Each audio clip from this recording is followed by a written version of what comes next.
마틴 루터가 만약에 한국에서 운전을 한번 해보셨으면 한국에서 운전하는 것이 종교교회 가는 것보다 더 어렵다고. 아이고, 여기 한번 올라니까 너무 힘들어가지고 일찍 전철을 탈 텐데 그냥 차를 가지고 오다가 너무 고생을 했습니다.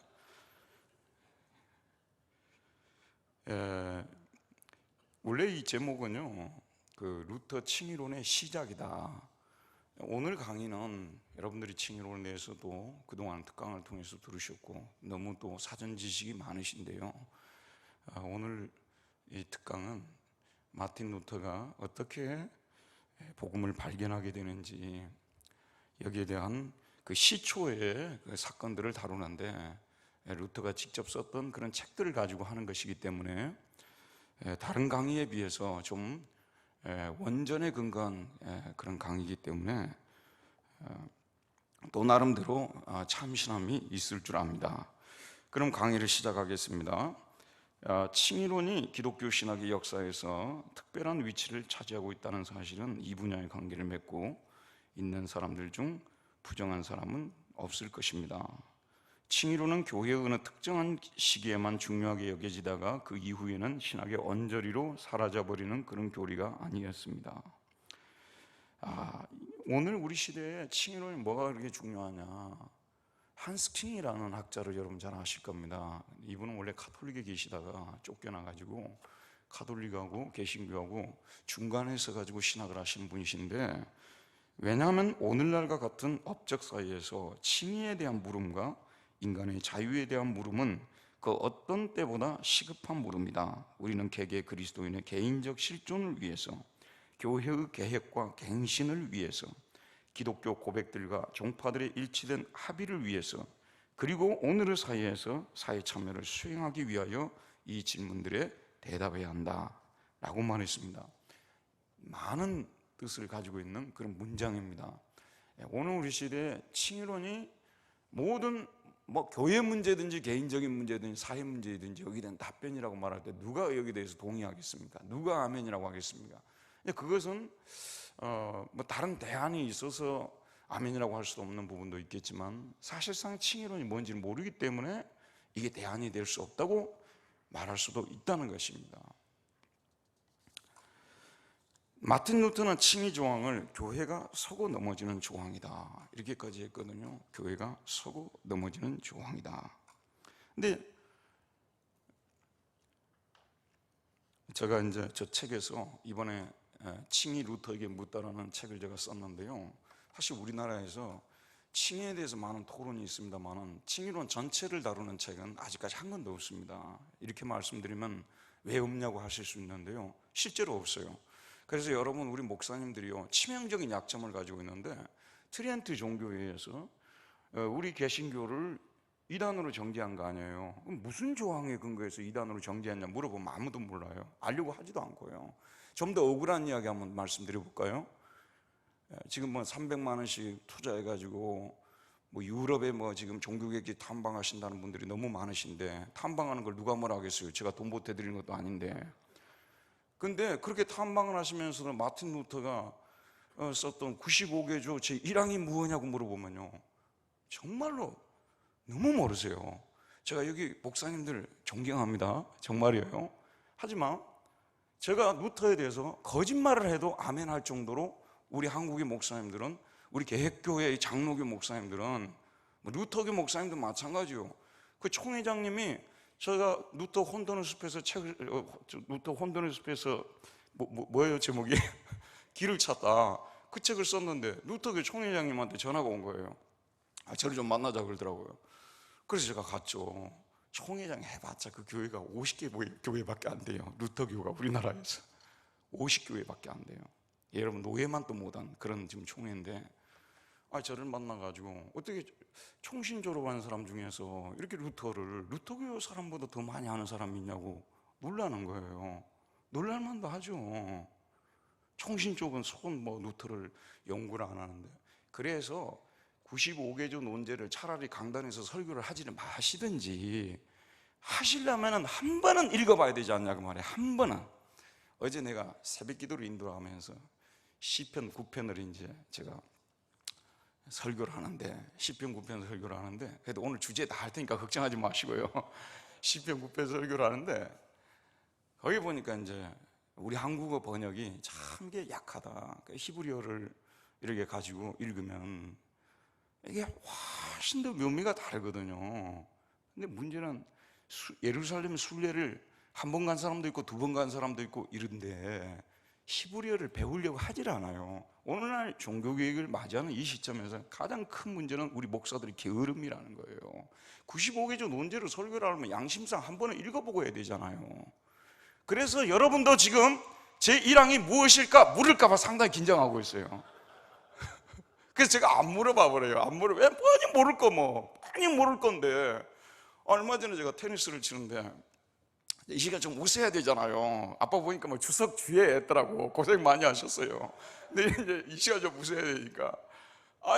테니스 치는데 총신에 유명한 그 교수님이세요. 책도 많이 쓰시고 굉장히 유명한 교수님이신데, 제가 그 얘기를 했어요. 300만 원 해가지고 10명이면 10명이면 얼마예요? 300만 원씩 해가지고 얼마죠? 3천만 원이죠. 그럼 100명이면 3억이 돼요. 1000명이면 30억이 됩니다. 30억을 이런 이 비전교회 사는 이런데 좀 도움을 줘야 될 거 아니냐 그 말이에요. 30억. 근데 30억을 쓰고 갔다 오면서 거기까지 갔다 오시는 분들도 제 1항을 읽어보지를 않아요. 그래서 제가 그 교수님한테 참 안타깝다고, 어떻게 이럴 수가 있냐고. 방송들 보세요. 방송들 또 방송 나온다고 그러던데, 방송도 보게 되면 어디 여행 간다고 홍보하고 근데 그 갔다 오시는 건 정말 좋은 의미가 있을 수 있죠. 의의도 있고. 근데 그래도 거기 갔다 오시면 제 1항이라도 읽어봐야 되잖아요.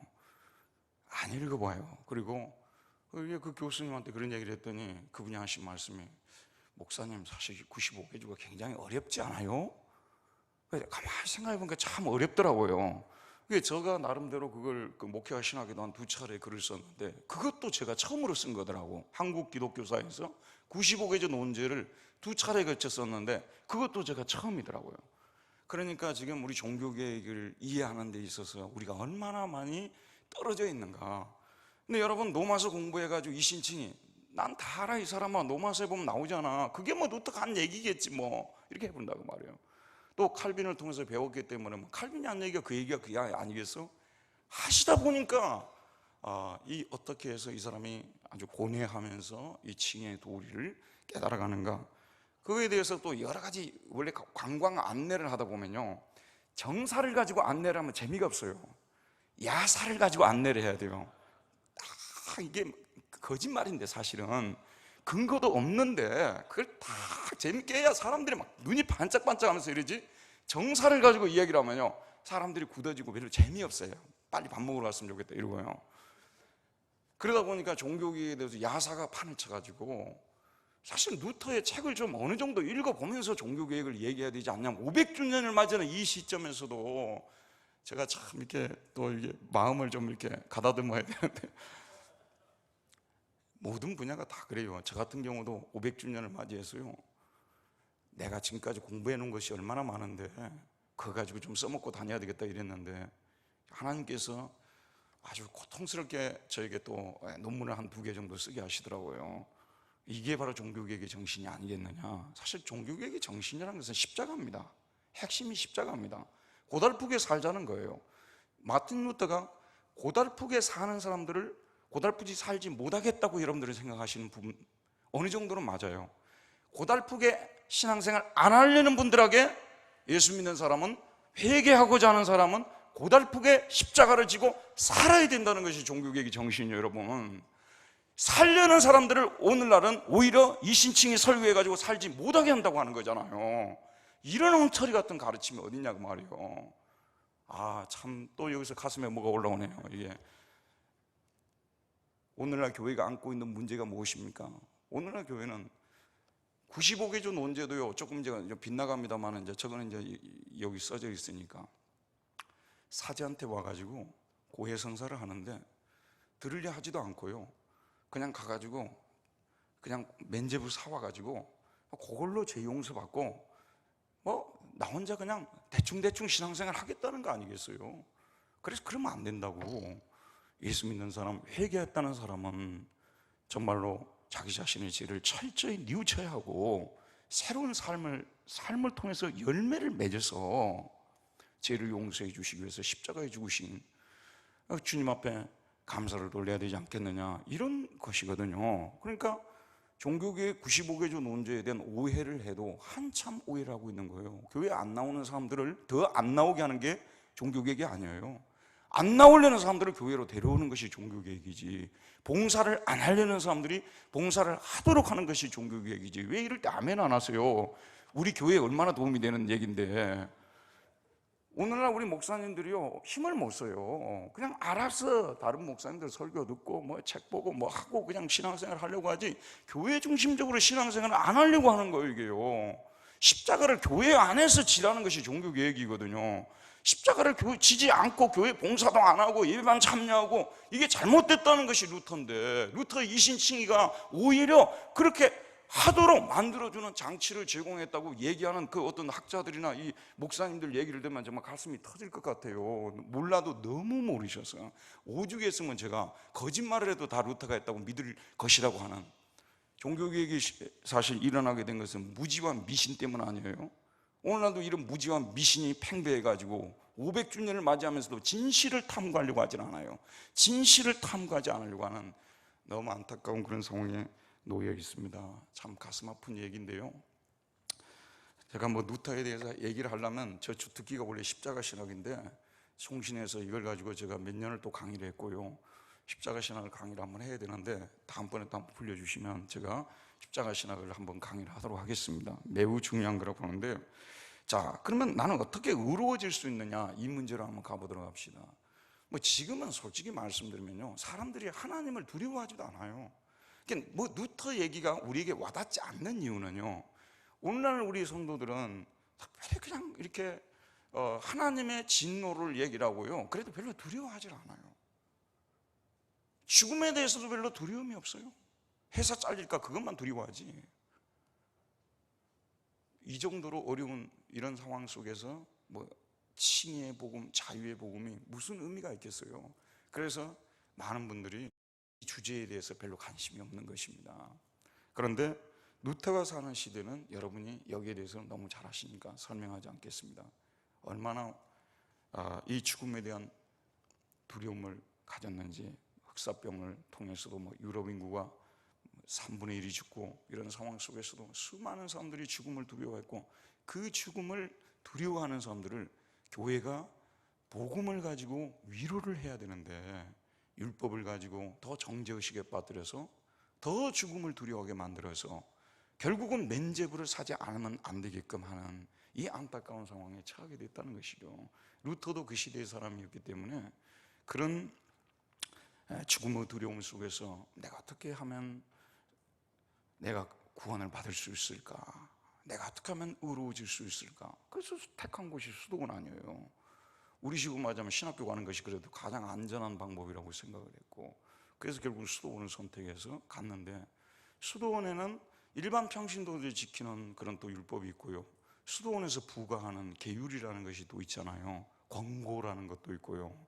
근데 이런 것들을 또 지키려고 하니 정말 수도원에서 자유를 얻은 것이 아니라 더 고통스러운 상황에 빠져버리고 시험에 들게 되고, 나중에는 자신이 정말 예정이 된 사람인가, 이런 것까지도 생각할 수밖에 없는 그런 처절한 고통의 시간을 보내다가, 당시 그 루터의 고해 신부였던 슈타우피츠, 이분으로 말하자면 오늘날만 좀 개혁된 또 가톨릭의 개혁이 돼야 된다고 주장하는 그런 신부님이셨는데, 그분에게 이제 고해 성사를 하면서 두 가지 방침을 제공받거든요. 첫 번째는 성경을 보라는 것이요. 성경을 보는데, 당시 수도원에 들어가게 되면요, 견습생 시절에만 성경을 보여주고, 이제는 한 1년 정도 지나고 나면 성경을 뺏어버립니다. 아리스토텔레스를 읽히기 시작하는 거예요. 그래서 그 시대는 아리스토텔레스를 모르면 신학교 오지 말라고 하는 거예요. 성경을 뺏어버렸다니까요. 그러니까 루터가 어렸을 때 봤던 기억 갖고 하다가 고해 신부 슈타우피츠 얘기를 듣고 성경을 연구를 하고, 또 십자가에 못 박히신 그리스도를 바라봐라. 루터에게서 십자가에 못 박히신 그리스도는요, 예수님은 모세보다도 더 잔혹한 분이고 더 엄격한 산상보훈이라는 율법을 가져와서 우리를 괴롭히는 분이라고 생각했기 때문에 예수님을 바라볼 때마다 도리어 성경에 의라는 말, 이런 말을 들을 때도 도리어 루터는 두려워하고 도망가려고 했다 그러거든요. 여기에 대해서 저 책도 있고 많은 자료들이 있기 때문에 얼마나 자신이 의로워지려고 노력을 했는가, 그런 것들에 대해서 여러분들이 한번 쭉 살펴보시기를 바랍니다. 첫 번째 시편 강의래요. 이게 1513년에서 1515년 사이에. 자, 잠깐 저를 보시기 바랍니다. 제가 1시간 정도 강의하고 여러분들이 한 30분 질문 하시면 되겠죠. 30분까지 질문 안 하실 걸 저는 확신하고 있습니다. 왜냐하면 점심때가 다가오기 때문에. 자, 우리 개신교인들이요, 크게 오해하고 있는 것이 뭐냐 그러면, 루터가 평생토록 노마소를 엄청나게 많이 설교를 강의를 했을 거라고 생각을 해요. 비텐베르크 대학교 이제 교수가 되는데 1913년에 루터가 시편부터 강의를 했는데, 시편 강의한 거하고요 노마서 강의한 것은, 시편은 이 정도 했다면 노마서는 이거밖에 안 한 거예요. 루터는 시편의 신학자입니다.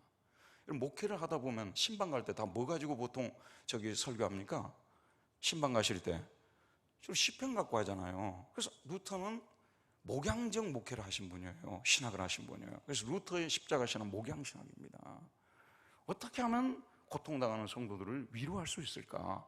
이런 관점에서, 이런 맥락에서 칭의론도 가르쳐졌고 십자가 신학도 가르쳐진 것입니다. 시편이 루터에게 있어서는 압도적으로 많이 설교를 했었고요, 주석을 했었고, 노마서는 세 발의 피였습니다.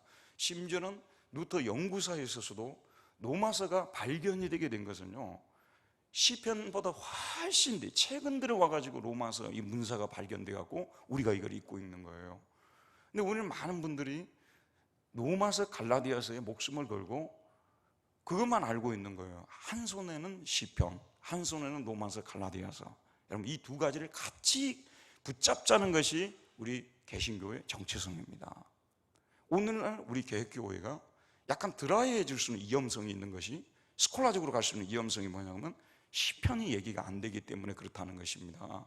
엄밀한 의미에서 루터는 오늘날의 구약신학자입니다. 구약에 대한 이 주석가요, 신약에 대한 주석은 잽이 안 됩니다. 책도 39권이잖아요. 이건 27권이고.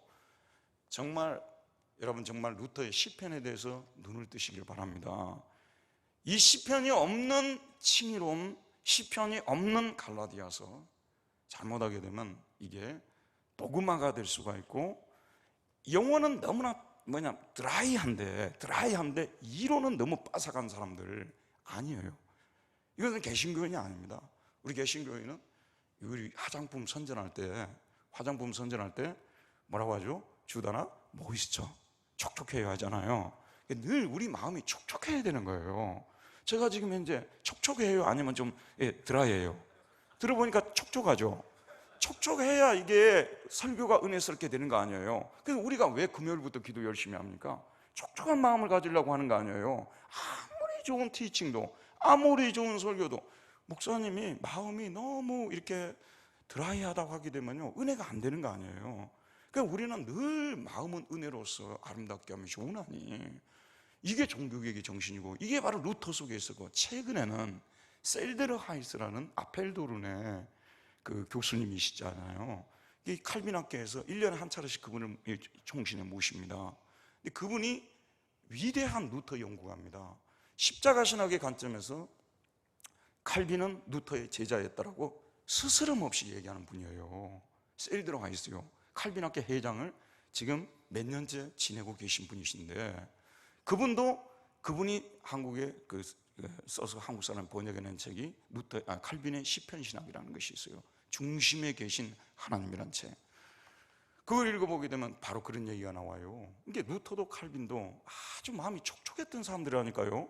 근데 칼빈 선생님은 인상이 좀 이렇게 좀 이렇게 말약해지잖아요. 너무 또 이렇게 엄격해 보이고. 그래서 어떤 때는 칼빈은 성도들이 울 때 진짜 가서 같이 한 분이라도 울어다 줬을까? 근데 그게 칼빈이 아니었다는 거예요. 너무 우리는 칼빈에 대해서 너무 예정론 중심의 교리 중심으로 칼빈만 봤지, 이렇게 영혼을 따뜻하게 만들어주고 고통당하는 자들과 함께 울고 함께 웃는 그런 칼빈을 보지 못했다 해서 세계 학계가 지금 어떻게 표현하고 있냐면요, 루터와 칼빈이 함께 보는 이런 관점, 그리고 시편을 중심으로 보려고 하는 이런 관점. 여러분, 이 시편이 왜 중요하냐면요, 많은 분들이 로마서에서 비로소 1513년에서 14년까지 15년 초까지 이렇게 3년이죠. 거의 시편 강의를 했어요. 3년 동안. 지금도 도서관에 가면 꽂혀 있는데 라틴어로 이렇게 700페이지가 2100페이지 정도가 됩니다. 젊은 시절에 에너지도 좋아서 하신 거지만 너무 어렵기 때문에 이게 다 번역도 안 돼 있어요. 심지어는 독일 사람들도 이걸 다 번역을 못 해놓고 있는 그런 상황입니다. 그는 시편의 신학자였습니다. 시편이 왜 중요하냐면요, 시편 설교를 하면서 이게 비텐베르크 대학교에 처음에 아리스토텔레스를 가르치게 한 강사로 루터가 왔거든요. 이렇게 가르치면서 대학 강사가 되다 보니까 이제 조금 자유를 얻어가지고 아우구스티누스를 읽었어요. 아우구스티누스를 읽는데 이게 지금까지 배웠던 바울, 여러분 잘 들으십시오. 이 로마 카톨릭이 좋아하는 성경은요, 마태복음이라든지 특별히 로마 교황권을 강화시킬 수 있는 성경 있잖아요. 그 다음에 그들의 공적 구원을 뒷받침 야고보서 이런 거잖아요. 그런 걸 통해서 바울이 너무 많이 무시가 됐어요. 그랬는데 비텐베르크 대학에 와서 아우구스티누스 책을 읽으면서 바울을 새롭게 발견하게 된 거예요. 야, 이게 바울이 우리가 배웠던 바울이 아니다, 이상하다 이거. 그래서 바울을 좀 더 연구를 하는데 시편을 연구를 하면서도 그는 바울을 연구를 하는 거예요. 바울이 말하는 칭의를, 그가 말하는 의롭다는 말이 무엇인가를 얘기해서는 시편 30편 허물의 사함을 받고 죄의 가리움을 받은 자는 복이 있도다. 아시죠 여러분? 그래서 거기 보게 되면 가리움을 받는다는 표현이 나오지 않느냐. 정가적 칭의의 그 뭐냐면 인사이트를 얻게 된 것이 시편 32편. 그러니까 바울을 이야기해서 시편을 연구를 하고요, 시편을 또 이해를 하면서 바울을 이해하고, 시편과 이 바울이, 다윗과 바울이 이 루터의 신학에서는 이게 교차되는 것을 볼 수가 있습니다. 교호적으로 이해를 하는 거예요. 그래서 로마서 강의에서 루터가 어떻게 보면 우리 개신교 칭의론을 정초를 했다면 이미 그 싹은 시편 강의 3년 동안 했던 여기에서 나오고 있다는 것을 보게 되는데, 우리 보게 되면 시편 32편 1절 주경에 나타난 칭의 이해 나오지 않습니까? 거기 보면 그게 몇 페이지입니까? 32편 주경에 나오잖아요. 우리 책을 한번 보시면요, 몇 페이지에 나오냐면 89페이지를 한번 보세요. 89페이지 보면 루터가 특히 시편 32편 1절, 즉 허물의 사함을 받고 자신의 죄가 가려진 자가 복이 있도다 해석해서 자신의 칭론을 개괄적으로 정립하고 있다는 점은 참으로 놀랍다. 루터는 여기에서 칭의에 대한 자신의 새로운 이해를 제시하면서 이런 자신의 의견은 이미 바울이 말한 내용과 일치한다고 말하고 있습니다. 그는 허물의 사함을 받는 일은 그리스도를 통해서가 아니면 절대로 일어나지 않는다. 혹 아우템 non fit nis per Christum이라고 되어 있습니다. 그리스도를 통해서가 아니면 결코 허물의 사함을 받는 일이 일어나지 않는다, 이렇게 나오고 있고요. 이게 오직 그리스도란 말이 여기 처음으로 등장하는 거예요. 개신교의 칭의로 칼빈은 루터보다도 적어도 25년 그 아래, 나이가 아래였지 않습니까? 그러니까 개신교 칭의로는 사실 루터에게서 시작이 되잖아요. 이게 뭐 칼빈이 말한 바와 크게 다를 바가 없겠지만 일단은 이 시편에서 처음으로 이런 말이 등장하고 있는 거예요. 당시 로만 카톨릭의 스콜라 신학에서는 이런 말이 나오지도 않았다니까요. 별로 바울을 좋아하지 않았어요, 여러분. 우리 목사님들도 만나보면요, 진보적인 목사님들 있잖아요. 주로 진보적인 진영에서는요, 바울을 안 좋아해요. 한번 만나서 얘기를 해봐요. 별로 안 좋아해요. 카톨릭 사람들 좋아합니까? 안 좋아해요. 마태복음, 내가 이 반석에 교회를 세우겠고 뭐 열쇠를 내게 주는 뭐 그런 거 좋아하지, 바울을 안 좋아한다니까 여러분. 그걸 아셔야 돼요. 그래서 성향을 딱 보면 이 사람은 공간복음을 주로 많이 좋아하고 예수님 생애를 좋아하는 사람은 자유주의자예요. 대체로 그렇다면 대체로. 아까 그런 구절을 좀 로마 천주교고요. 그 다음에 이제 야고보서 뭐 이런 로마 천주교. 바울을. 그래서 우리 왜 개신교는 바울을 붙잡고 있는가? 근데 오늘날 우리 신학이 어느 정도까지 지금 타락을 해버렸냐고면요, 바울이 왜 중요한지조차도 모르고 있어요. 바울을 왜 설교해야 되는지조차도 모르고 있어요. 기가 막힙니다. 바울 신학이라는 게 등장했잖아, 신약학에서요. 그래가지고 오히려 바울을 무너뜨려 버려요. 어제 저녁에 박영동 교수님 강의 들으셨죠? 톰 나이트라는 사람이 그런 사람 아니에요. 결국은 바울을 연구를 했고 바울을 무너뜨려 버린 거예요. 이 사람 진짜 무서운 사람들하고요. 그래 보니까 자기는 아주 칼비니스트래요. 자기 진짜 칼비니스트래요, 톰 나이트가. 근데 칼빈이 죽게 하면 살기로 정가적 칭의를 주장을 했는데 자기는 정가적 칭의를 안 믿는다는 거예요. 그럼 어떻게 그런 말을 쓸 수가 있냐고 말이에요. 근데 우리나라 독자들이요, 너무 사대주의적 경향이 있어가지고 이런 잘못되게 가르치는 사람도요, 이것이 복음이라는 책이 상당히 잘 팔린대요. 진짜 여러분, 제가 하나님 앞에 이제 계속 기도하고 싶어요. 잘 팔려야 될 책은 제 책이거든요. 이거는 사람을 살리는 책이에요.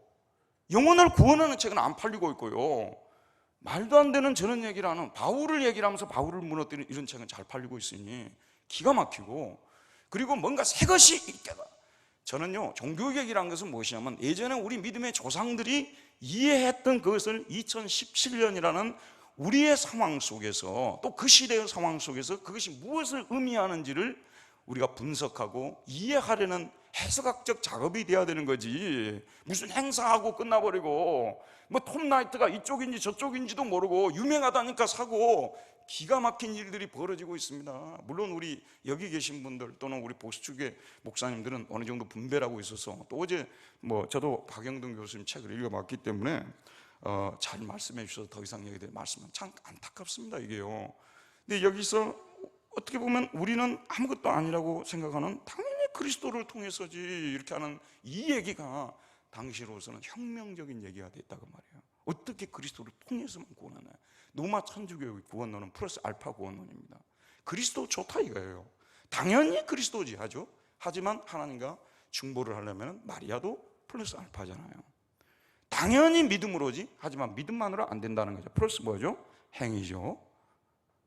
이거예요. 근데 오직이라는 말이 여기 보면 non this라고 하는데, 이게 뭐냐면 뭐뭇이 아니라면 결코, 그런 뜻입니다. 그리스도를 통하지 않고서는 결코 이루어지지 못한다. 그래서 우리가 솔라라는 말이, 솔루스 크리스투스라는 말이 바로 여기서 나온 것입니다. 여러분, 우리 구원은 그리스도 한 분, 그분만으로 충분한 줄 믿습니다. 이것을 전파하는 것이 칭의의 복음의 핵심이에요.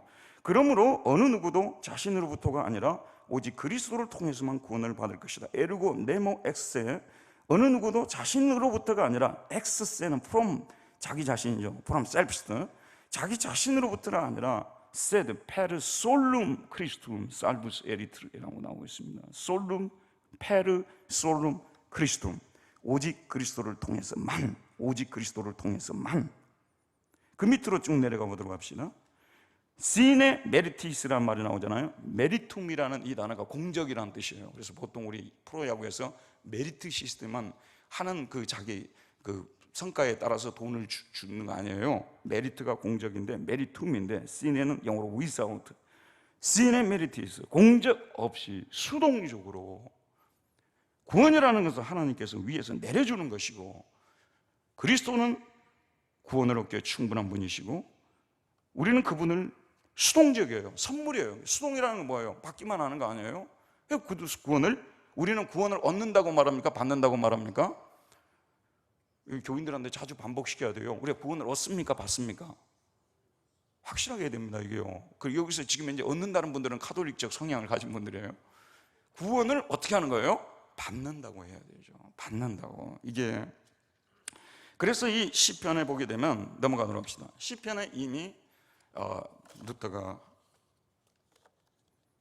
그리스도를 통해서가 아니면 어떤 방법을 통해서도 구원을 받을 수가 없고, 어떤 인간의 공적을 덧붙이지 않고서도 그리스도를 통해서만 된다는 모든 스콜라 신학자들이 반대하고, 모든 교회의 지도자들이 반대하고, 교황이 반대하는 이런 얘기를 하기 시작을 한 거예요. 이게 나중에 맨제부 논쟁으로 연결이 되고, 교황권을 공격하게 되고, 교황을 1918년에 가서는 적그리스도라는 말까지 하게 되고,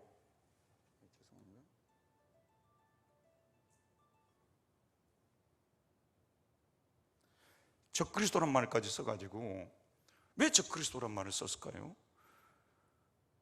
이 잘못된 교리를 만들어가지고 수많은 사람들의 그 영혼의 고통을 주고 재산을 뺏어가고 했으니까 뭐 당신이 적그리스도, 지금 누가 적그리스도냐 이렇게 얘기해가지고 파문을 당한 거 아니겠습니까?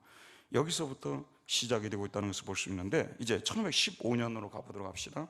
이건 좀 읽어가면서 말씀드리겠습니다. 루터 칭의론의 정초로서의 로마서 강해입니다.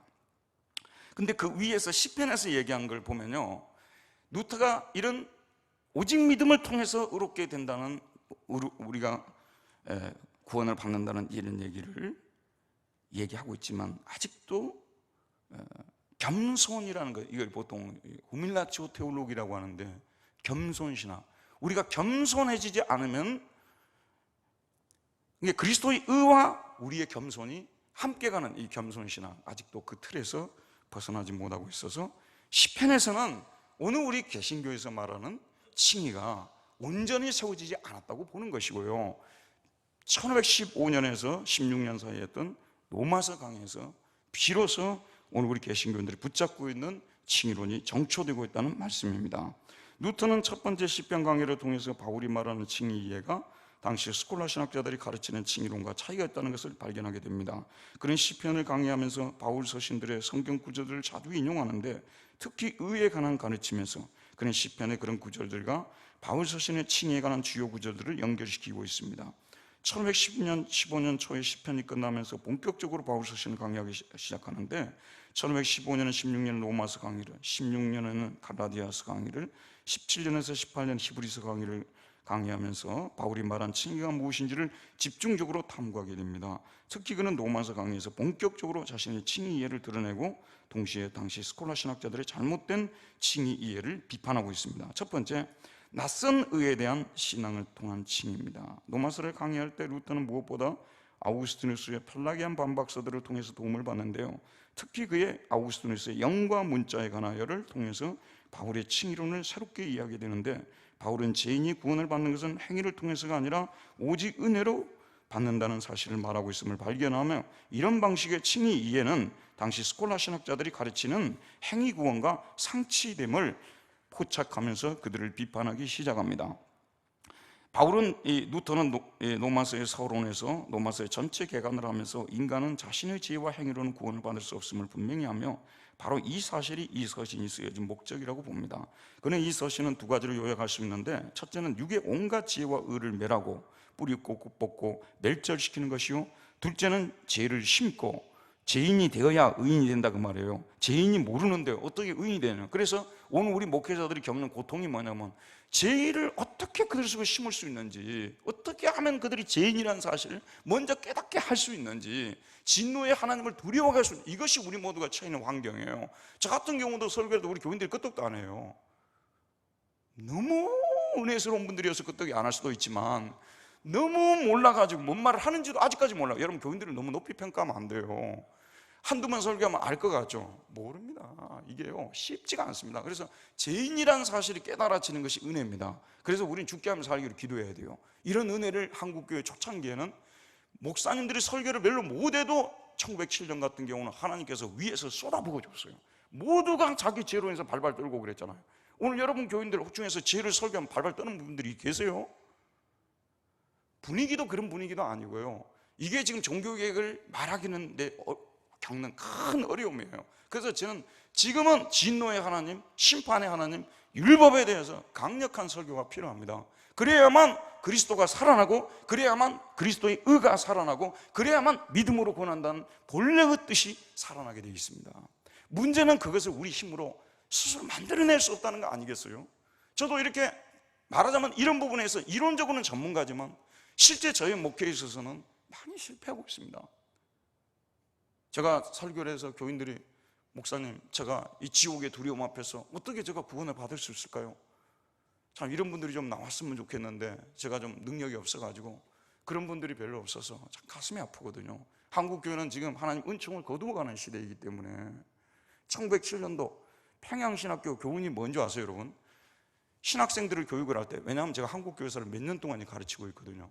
평양신학교의 평양신학교 그 교수진들의 방침이 뭐냐면요, 학생들을 중학생 이상으로 교육을 시키지 말아라. 왜냐하면 그들이 돌아가면 너무 교인들하고 이게 뭐죠? 차이가 나서 소외감을 느낀다고 그런 한국 교회였지만, 여러분 얼마나 우리 한국 교회사에서 볼 수 없는 어마어마한 역사가 일어났지 않습니까? 근데 하나님이 그런 은혜를 안 줘요. 지금은 뭐 구약학, 신약학, 뭐 서기, 뭐 어쩌고 뭐 다 유명한 박사들이 와서 가르치고 뭐 다 하는데도 불구하고 진노하시는 하나님이 우리 한국 교회에 안 나타난다니까요. 죄송합니다만은 그게 지금 우리가 처해 있는 본질적 위기가 아니겠느냐. 그런 상황에서 오직 그리스도만을 바라보십시오. 그분만이 우리의 피난처입니다. 그분을 붙잡아야 우리가 구원을 얻습니다. 이런 설교가 들어갈 거 아니에요. 자기가 별로 죄인이 아니라고 생각하는데, 그래서 죄를 심는다는, 어떤 분이 이걸 이게 무슨 얘기냐고 저한테 물어보다고 죄를 심는다는 말이, 여러분, 그래서 우리는 그들 속에 먼저 의를 심기 전에 죄를 심어야 돼요. 죄인임을 깨우쳐줘야 돼요. 그리고 루터는 95개조 논제 제1항에서 예수님께서 회개하라 천국이 가까우니라 말씀하시는데, 그때 회개하라는 그 말씀은 고해성사처럼 한두 번 큰 죄 지었을 때 회개하는 게 아니라 평생토록 회개하는 것이다. 이런 교인들이 있으면요, 저 같은 사람이 가면, 이런 교인들이 앉아있으면요, 저는 깃발을 날립니다. 쓰는 얘기로. 여러분, 그 너무 고통스럽고 하나님 진노가 무섭죠. 그리스도를 바라보시오. 끝나버려요, 이게요. 그분이 우리의 피난처입니다. 그분이 우리의 구원자입니다. 그분만이 우리를 구원할 수 있습니다. 여러분, 행위가 부족하다고 두려워하지 마세요. 우리 주님께서 우리 구원하는데 모든 일을 다 하셨습니다. 은혜가 되겠죠? 별로 은혜 못 받잖아요.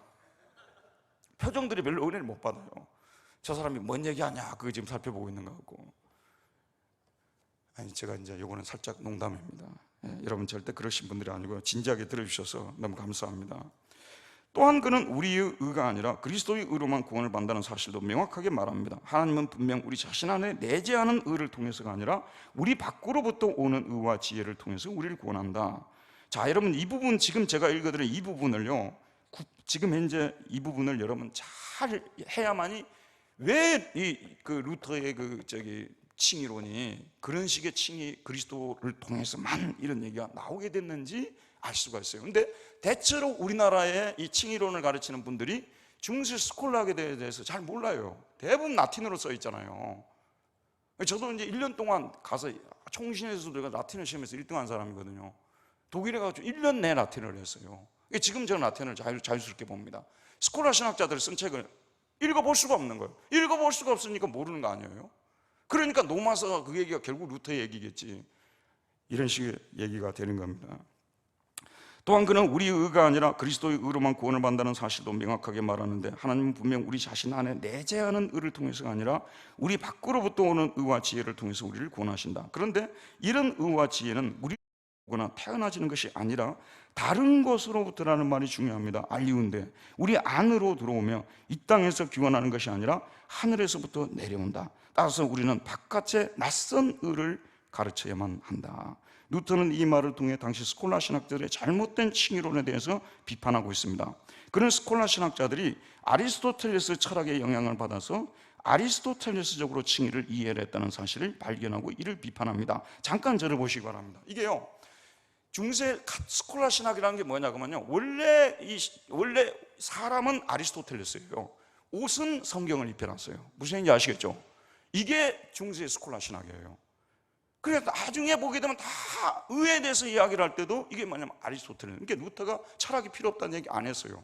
철학이 중요합니다. 자기도 철학 강사했거든, 처음에요. 근데 문제는 이런 구원을 얻는 이런 문제까지도 철학적으로 이해를 해야 했던 그런 시대 속에서 비판하게 된 거예요. 이런 문제는 철학을 갖고 논할 문제가 아니에요.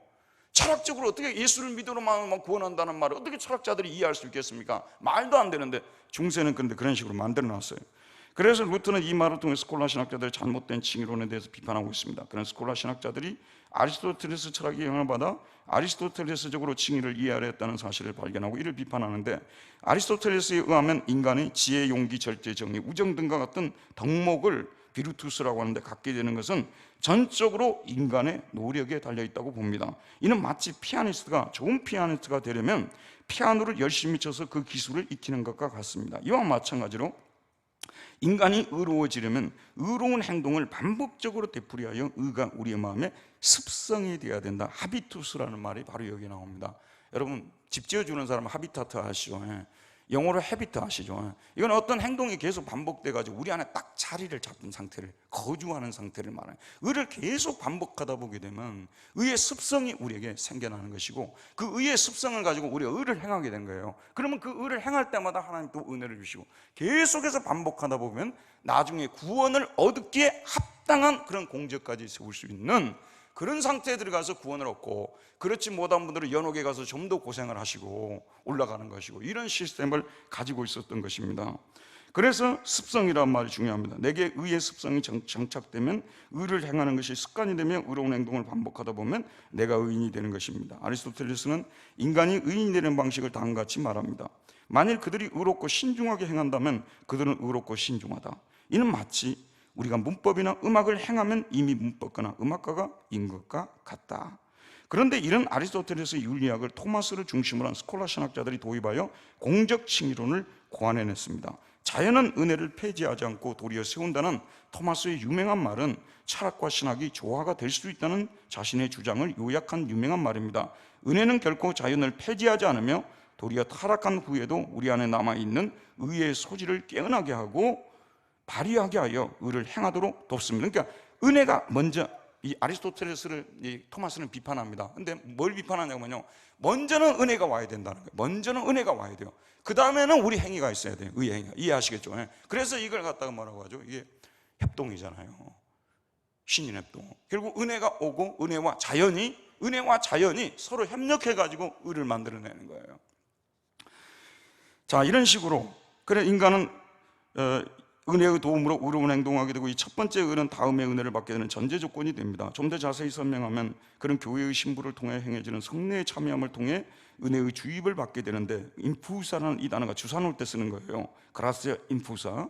이 은혜는 그 안에 있는 의의 소질을 깨어나게 만들어 의로운 행동들을 하게 합니다. 본래 인간에게 의의 소질이 있어요. 이런 과정이 반복이 되다 보면 우리 안에 의의 습성이 생겨나게 되고 우리는 의인이 되어가는 것이고, 마지막 의인 판정은 이 땅에서는 되지 않고 오직 한 나라에 들어가서야 가능하다고 말합니다. 루터가 하나님은 분명 우리 자신 안에 내재하는 의를 통해서 의롭게 만드는 것이 아니다라고 말할 때, 그는 토마스와 스콜라 신학자들이 주장하는 습성적 칭의론을 비판하는 것입니다. 그가 볼 때 이런 식으로 말하는 방식은 철학적으로 말하는 방식이지 신학적으로 말하는 방식이 아니고, 아리스토텔레스적으로 말하는 것이지 바울적으로 말하는 것이 아닙니다. 바울에 의하면 죄인은 하나님께서 위로부터 내려주시는 낯선 의를 믿음으로 의롭게 되는 것이고요, 반복된 의의 행동을 통해 자신 안에 습성이 된 고유한 의를 통해서가 아니라 하나님께서 선물로 내려주시는 낯선 의를 믿음으로 의로워지는 것이다. 하나님은 우리 안에 습성이 된 의를 통해서가 아니라 우리 밖으로부터 오는 의와 지혜를 통해서 우리를 구원하신다.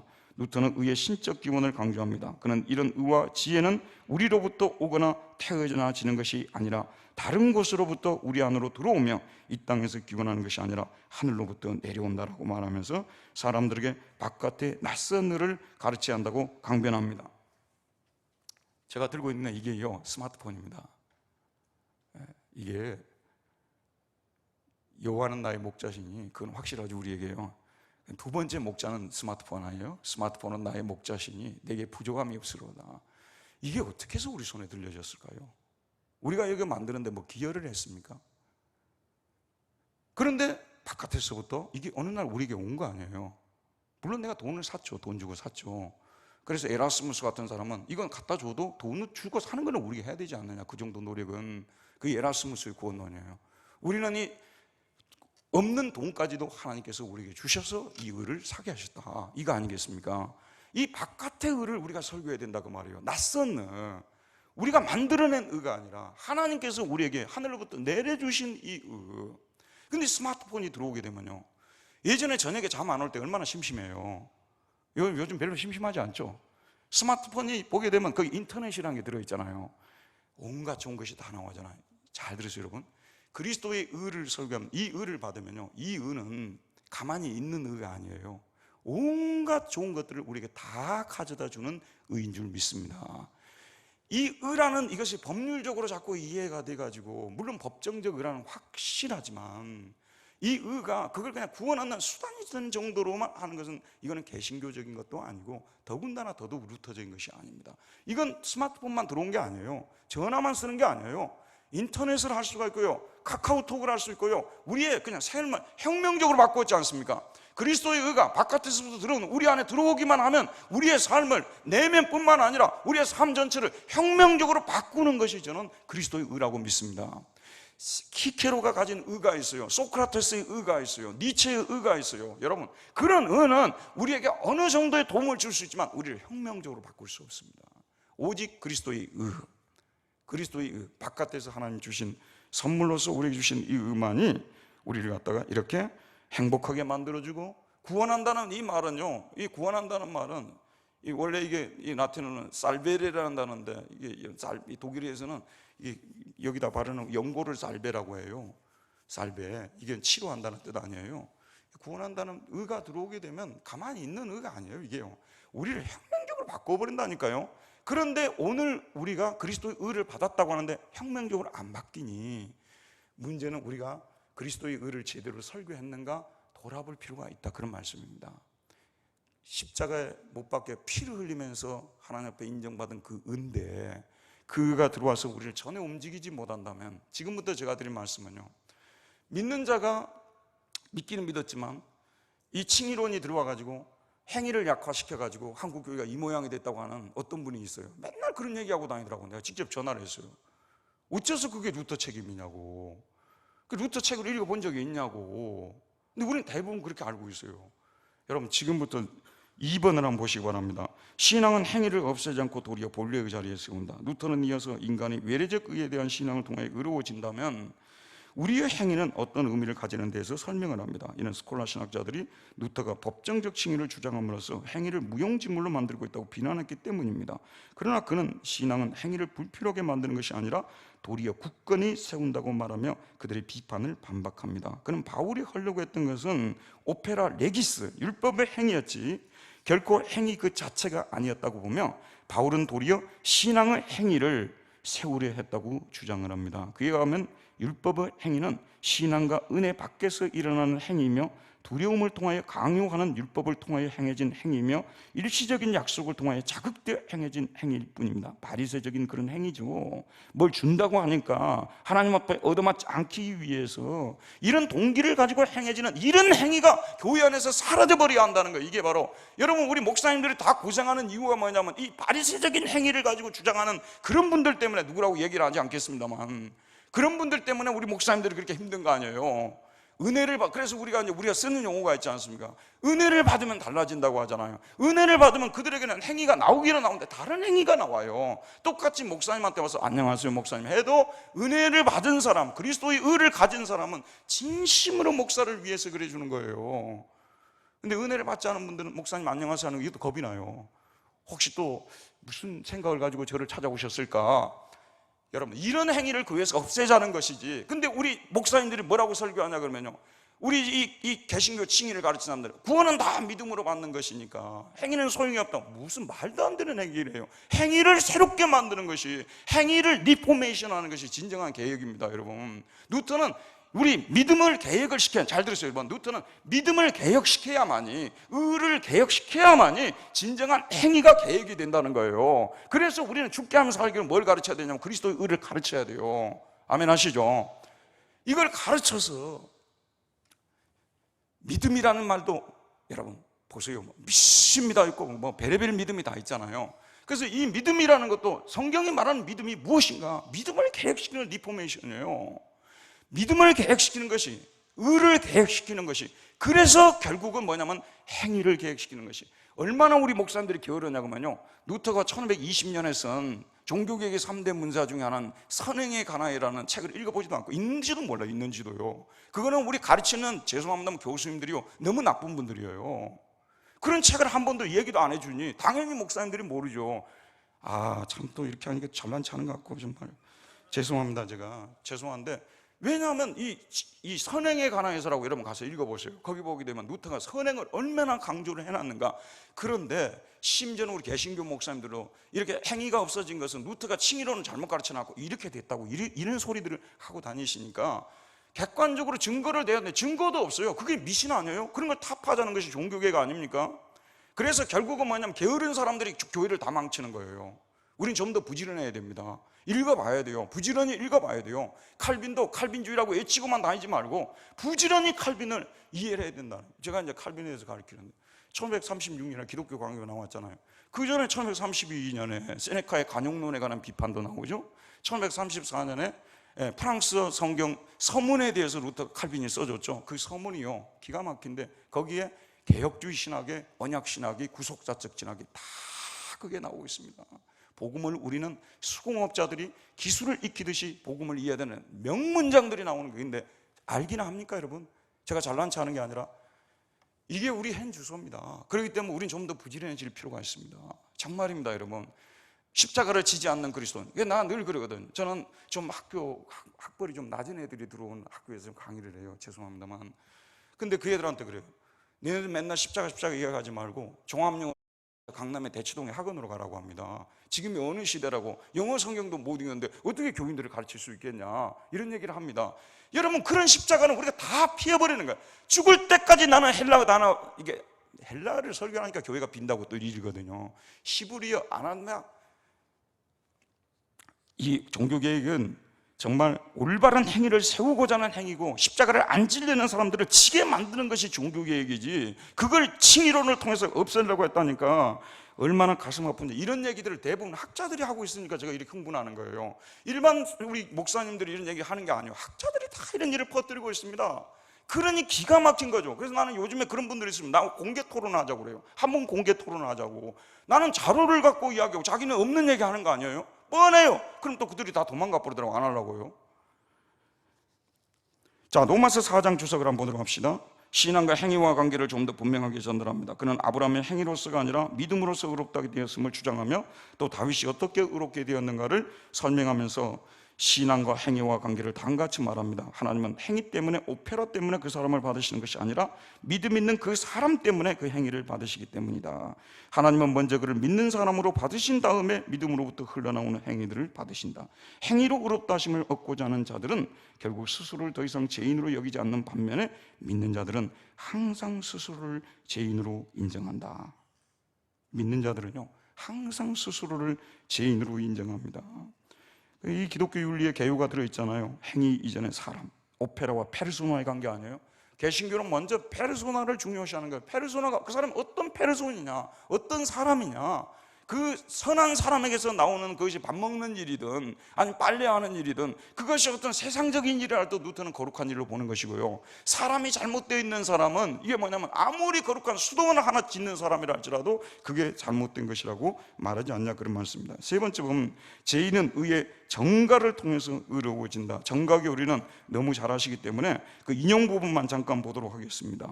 우리는 오직 하나님의 정가를 통해서만, 솔라라는 말을 쓰고 있습니다. 솔라 데이 레프타치오네, 오직 하나님의 정가를 통해서만 의롭다. 즉 그의 정가, 그의 의의 정가는 우리 안에도 우리의 권세 안에도 없다. 따라서 우리의 의도 우리 안에나 우리의 권세 안에 없다. 정가적 의를 종교개혁이 오늘날 지금 어제 여러분 두 번의 강의를 칭의론에 들으시면 여기에 대해서 아주 정확하게 들으셨겠죠. 정가적 칭의를 가톨릭에서는 인정하지 않아요. 지금 다 인정하지 않습니다. 그분들은 정가적 칭의를 인정하지 않아요.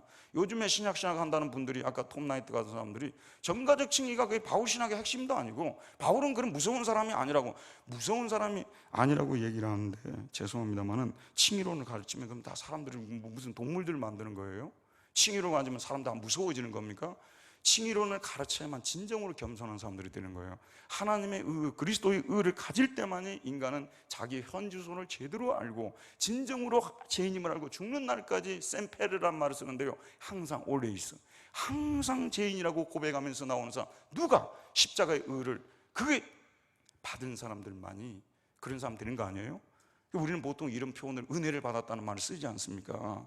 그래서 십자가의 의를 설교를 해야만 그리스도의 의를 통해서 그 믿음으로 그들이 이 하나님의 의를 가진 사람들이 되어야만 진정 사람이 되는 거예요. 오늘날 교회도요, 교인들은 많이 모이는데 사람이 안 돼 있잖아요. 사람이 안 돼 있으니까 목회가 너무 빡빡하고 힘든 거예요. 진짜 교회에 새로운 성도들 오면 너무 좋죠, 여러분. 설교할 때 그래서 누구만 쳐다보고 설교해요?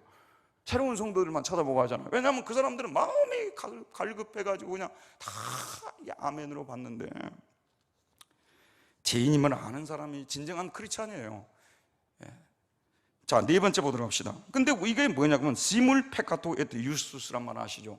하나님 앞에서는 우리가 뭐냐면 뭐죠? 의인입니다. 그러나 우리 자신 앞에서는 우리는 항상 죄인입니다. 가톨릭에서는요, 자 잠깐 저를 보세요. 가톨릭에서는 죄인이면 죄인이고 의인이면 의인이라고 말해야지 어떻게 죄인이면서 동시에 의인이란 말이 성립할 수 있느냐 이렇게 얘기를 하는 거예요. 그러면 우리는 개신교인들은 대부분 교회에 오게 되면 뭐라고 합니까? 하나님 저는 의인입니다 이렇게 기도합니까? 하나님 저는 죄인입니까? 그렇게 기도합니까? 죄인입니다라고 기도하죠. 그렇기 때문에 아담이 물려준 그 원죄의 그 습성이, 원죄의 뿌리가 우리 안에 여전히 남아있잖아요. 이해하시겠죠? 이게 법정적 의의 핵심 아니겠습니까? 정가적 의의 핵심 아니겠습니까? 그래서 먼저 하나님, 여러분 잘 들으세요. 하나님이 먼저 우리를 의롭다고 선언해놓고 자녀로 받아들인 다음에 고쳐나간다는 것이 개신교 교리예요. 먼저 우리가 믿는 그 순간에 하나님은 우리가 아무런 공로도 없고 정말 죽을 수밖에 없는 죄인이지만 하나님의 뭐죠? 법적으로 전에 하자가 없는 그런 자녀들로 받아들여 놓고 입양을 해놓고 그 다음에 하나씩 고쳐서 결국은 뭐냐 그러면 이 시물 유스투스 페카토 말한 말이 그 말이에요. 먼저 의롭다고 선언해놓고 계속해서 하나님이 작업을 하시는 거예요. 계속 작업을 해가지고 결국은 그 사람을 뭐죠?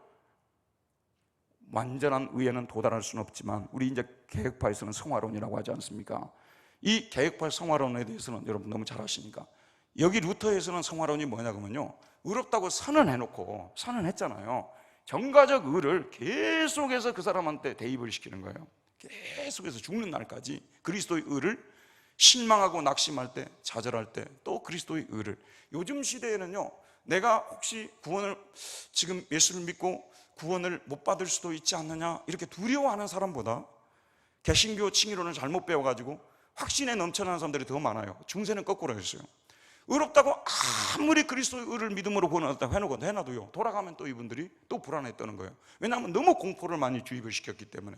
그래서 이 정가적 의는 죽는 날까지 이 선포를 해야 되고 우리를 갖다가 계속해서 의롭게 만들어 나가는 작업을 하나님이 쉬지 않고 주도적으로 역동적으로 해나간다. 그래서 우리 개신교 칭의론의 문제가 뭐냐면요, 정적 칭의론이 아니라 역동적 칭의론, 다이내믹한 칭의론이거든요. 여러분, 하나님은 이 의롭게 하시는 분의 주어가 서브젝트가 누굽니까?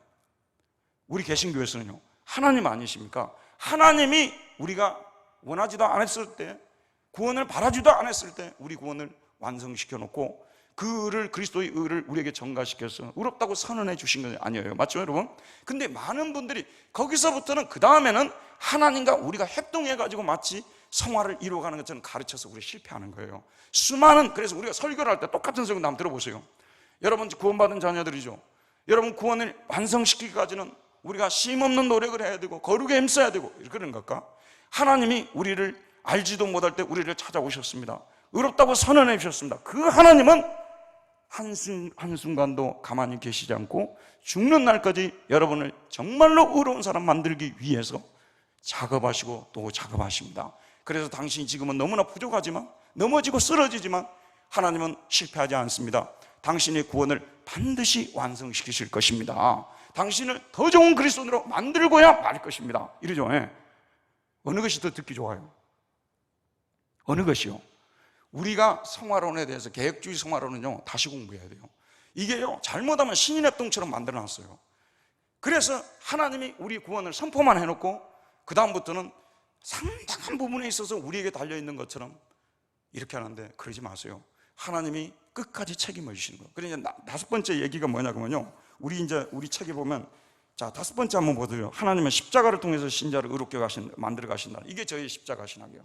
자, 여기는 저를 볼 필요 12시니까 간단히 설명 마칠게요. 그런데 제가 이렇게 설교를 했어요. 하나님이 완성시켜 가십니다. 하나님이 당신을 깨뜨리실 것입니다. 성화의 그 궁극적인 목적은 그리스도를 닮는 거 아니에요? 맞죠? 결국은 당신은 그리스도를 닮게 하고야 마신다는 확신을 가지세요.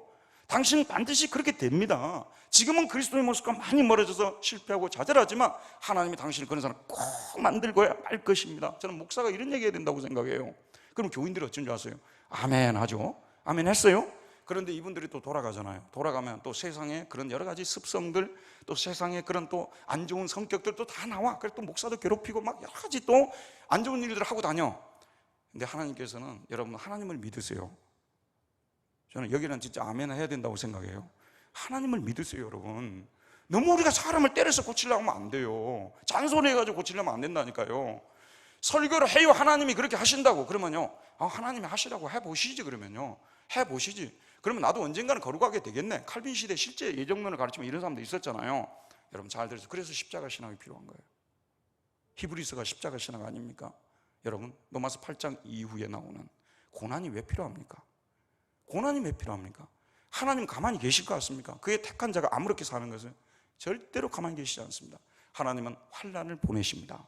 환난은 죄 때문에 생기는 것이라는 것이 조용기 목사님이 하시는 분이고요, 성경은 그렇게 가르쳐요. 로마서 5장 3절을 보게 되면 뭐라고 하죠? 그러므로 우리가 믿음으로 말미암아 의롭게 되었은즉 하나님과 더불어 화평을 누리자. 그러고 나서 뭐라고 하십니까? 이는 환난은 인내를, 인내는 연단을, 연단은 뭐라고요? 소망을 이루는 줄 알미니. 하나님께서는 환난을 우리에게 던져 주셔가지고, 주어가 하나님이라니까요. 환난을 우리에게 던져주는 거예요. 말을 안 듣는 사람들, 우리 목사님들도요, 잘못하면 안주에 빠지잖아요. 안주에 빠지니까 하나님께서 환난을 던지는, 우리 교회 이렇게 평안하고. 제가 예전에 그런 경험 많이 했어요. 베를린에서 저는 교회 사역을 16년 동안 했는데, 올해는 진짜 다 내 말 잘 듣고 너무 교회가 평안하고 올해는 순탄대로로 부흥할 거예요. 여러분, 한 달도 안 돼서 막 그냥 교회가 난리가 나요. 이게 교회가 아니겠습니까? 괴롭히는 사람 또 일어나요. 이 사람이 조용해졌으니까 우리 교회는 진짜 좋은 교회가 됐다. 이제 사실 한두 명 때문에 목사들 고생하잖아요. 그분들이 잠잠해졌으니 주여 감사나이 됐으면 다른 분들이 또 일어나요. 그래서 하나님께서 우리로 하여금 기도하지 않으면 안 되게 만들잖아요. 솔직히 우리 목사님들 기도하는 게 힘든 일 아니에요? 너무너무 기도가 힘듭니다. 그런데 기도를 누가 하고 싶겠어요? 저도요, 목회를 하니까 기도하지, 목회 안 했으면 이렇게 기도 생활 많이 안 했을 것 같아요. 맨날 부족해가지고, 여보 우리 가정예배 또 드리자고. 그 항상 기도를 안 하면 불안하고 늘 기도를 해야만 한다는 게 우리 아닙니까? 왜 그러냐 그러면 하나님께서 우리가 안주하지 못하도록, 성도들도요 너무 말 안 듣고 뺀질거리고요 계속해서 목사들 괴롭히고요 교회를 어지피는 사람들, 여러분 믿으시기 바랍니다. 하나님이 언젠가 어느 순간에 개입하십니다. 그 성도를 위해서도 개입하고 교회를 위해서도 개입하십니다. 그래서 하나님은 당신의 교회를 거룩하게 만들어 가고야 마시는 분이십니다. 우리는 거룩할 수도 있고 안 할 수도 있는 그런 가능성 속에서 사는 사람들이 아니고, 하나님께서는 그의 택한 자들을 반드시 거룩하게 만들고야 마시고, 그리스도를 닮은 사람들을 만들고야 마시고, 하나님의 교회를 그런 교회로 만들고야 마시는 줄 믿습니다. 이게 여러분 십자가 신학입니다. 그래서 우리의 구원은 누가 책임을 집니까? 하나님이 책임을 지십니다. 우리의 성화는 누가 책임을 집니까? 하나님이 책임을 지십니다. 우리의 영화는 누가 책임을 지십니까? 하나님이 책임을 지십니다. 이것입니다. 여러분, 선한 행위가 없다고요 교인들이 그렇게 가르쳐도 제자 훈련 막 많이 하시더라고요. 한 5, 6년 가르쳐서 제자가 됐는가 보다 하면, 그러니까 제자 훈련이 대안이 아니에요. 제자 훈련 많이 시키세요. 많이 시키세요. 근데 그거 시켜가지고 제자가 될 것 같아요? 여러분, 그거는 반드시 말씀을 통로로 은혜가 우리에게 오기 때문에 시켜야 되겠지만, 하나님이 은혜를 주셔야 돼요. 하나님이 간섭해 주셔야 돼요. 그래서 우리 그리스도인의 십자가가, 따라합시다, 십자가가 축복이다. 조용기 목사님의 전제를 완전히 거꾸로 만드는 거예요. 십자가가 저주야. 그분은, 이게 우리는 십자가가 축복이에요. 우리에게 고난이 오는 것이 축복입니다. 왜냐하면 이 환난은 연단을 만들고, 연단은 인내를 만들고, 인내는 소망을 이루는 줄 알미니라. 그렇기 때문에 우리는 무엇 중에서도, 환난 중에서도 기뻐하나니. 여러분, 이 루터가 가르친 칭의론입니다. 그래서 이 그리스도의 의라는 것은 잠자지 않습니다. 가만히 있지 않습니다. 스마트폰까지 이까지 것이 와도 우리의 삶을 갖다가 얼마나 많이 변화시킵니까? 그리스도의 의가 우리에게 왔는데 어떻게 우리의 삶을 가만히 있도록, 행위가 없는 그리스도, 말도 안 되는 소리입니다. 여러분, 십자가에서 예수님이 나 대신 못 박혀 돌아가셨다는 그 복음을 듣고서 어떻게 가만히 있을 수 있습니까? 여기에 계신 분들은 목숨을 걸고 목회자가 되겠다고 자기 생명을 다 던지고 오신 분들 아닙니까? 교인들도 마찬가지예요. 그들을 진정으로 움직이게 만들고요, 진정으로 선한 사람 만들고 선한 행위 하게 하려면 십자가의 의를, 그리스도의 의를 가르쳐야 합니다. 이것이 루터가 가르친 십자가 신학이고 또 칭의론이라고 말씀을 드릴 수 있는데, 이런 모든 것들이 성경을 주의하는 과정을 통해서 이런 과정을 만들어냈다는 것을 말씀을 드리고 오늘 여기까지 하도록 하겠습니다. 혹시 또 질문 있으면 하십시오.